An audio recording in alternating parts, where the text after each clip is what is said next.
Kto był na kempingu, ten wie. Kto dopiero będzie, ten się przekona.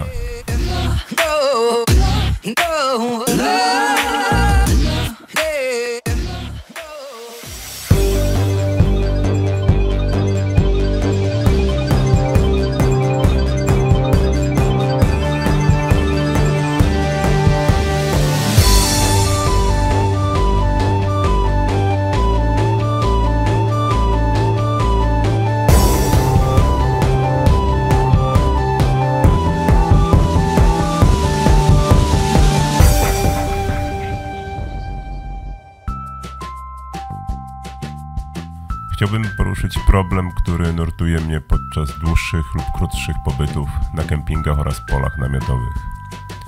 Większość z tych miejsc posiada już całkiem niezłą infrastrukturę i zaplecze kuchenne, pozwalające na korzystanie ze zdobyczy cywilizacji. Akurat w tym przypadku były to dwie mikrofale, trójpalnikowa kuchenka i piekarnik.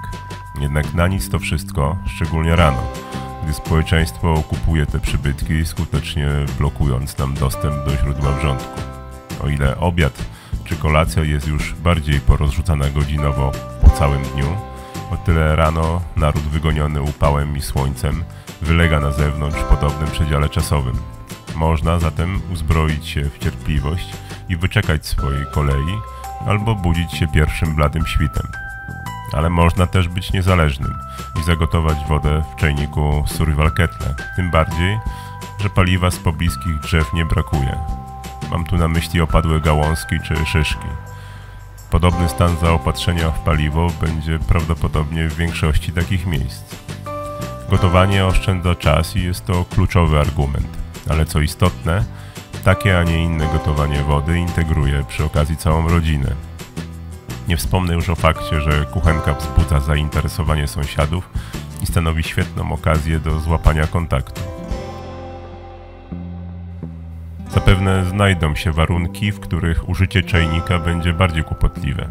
Czy to ze względu na mokre paliwo, czy też znaczną bliskość namiotów, ale mając na uwadze ten fakt, można uprzednio dobrać bardziej ustronne miejsce i cieszyć się błyskawicznym wrzątkiem do użytku wszelkiego.